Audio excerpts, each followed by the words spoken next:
Le groupe Terreal, c'est de l'ordre de 300 millions d'euros, donc répartis sur 3 activités bien distinctes, que sont la couverture, qui représente environ de l'ordre de 70% du chiffre d'affaires.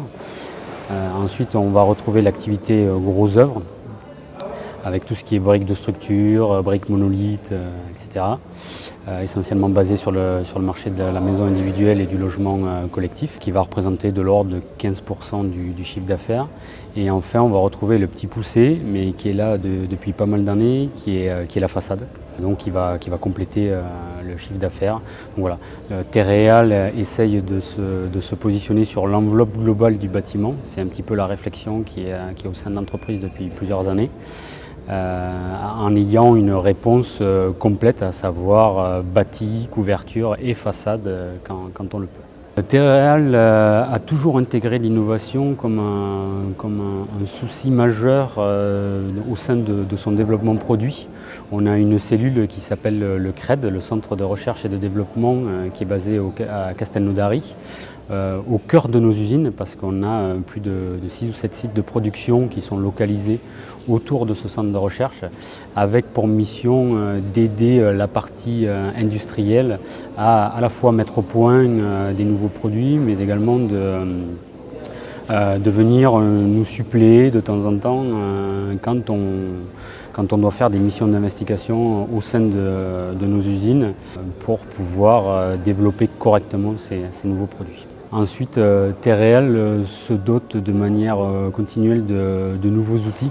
Par exemple, au sein de la façade, nous avons fait l'acquisition d'imprimantes 3D, ce qui nous permet aujourd'hui de répondre beaucoup plus vite à nos amis architectes avec du prototypage rapide. On s'aperçoit qu'au début d'un projet, lorsqu'ils sont en phase esquisse notamment, où ils ont besoin de toucher, de voir un petit peu les formes 3D des produits, ce genre de moyens qu'on a à notre disposition nous permet de répondre plutôt rapidement. Concernant la maison de la petite enfance de Lieusaint, là on est sur un projet quasiment 100% couverture, avec essentiellement de la tuile plate, où on est venu gérer l'architecture de ce projet avec un panachage de tuiles. Donc à la fois en tuile en bardage qui remonte sur la couverture. Donc ça, c'est vraiment des tendances qu'on arrive à percevoir, je dirais, depuis quasiment 2 ans. Souvent en façade, on parle de la 5e façade, quand la façade remonte sur la couverture. Et en couverture, on vient descendre sur la partie verticale.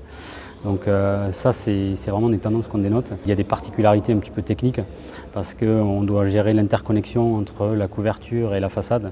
Donc il y a pas mal de points singuliers à débugger en phase amont au niveau des esquisses et puis après notamment avec les entreprises de pose quand on va vraiment rentrer dans le détail de tous les points singuliers.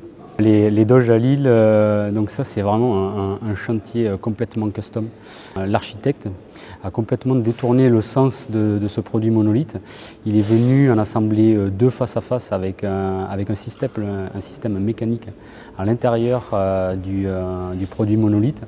Et il a recréé un bardage sur le devant du bâtiment pour créer un petit peu un effet ajouré et perce-lumière. Ce type de chantier nous fait réfléchir un petit peu à l'élargissement de la gamme. On voit bien que lorsqu'on développe un produit, on est sur une utilisation ciblée pour nous en tant qu'industriels, mais les architectes s'amusent à détricoter un petit peu les systèmes pour savoir comment on pourrait les réutiliser de façon diverse et variée à la fois sur la façade ou sur la couverture. L'arbre à sève, donc ça on est au sein de la gamme Parman cette fois-ci. Donc on est sur un produit qui est Piterax Slim en pose horizontale, classique. Là on est sur un système relativement classique, donc avec des produits sous avis technique. La particularité de ces produits, c'est que les architectes cherchent un petit peu à signer la façade du bâtiment.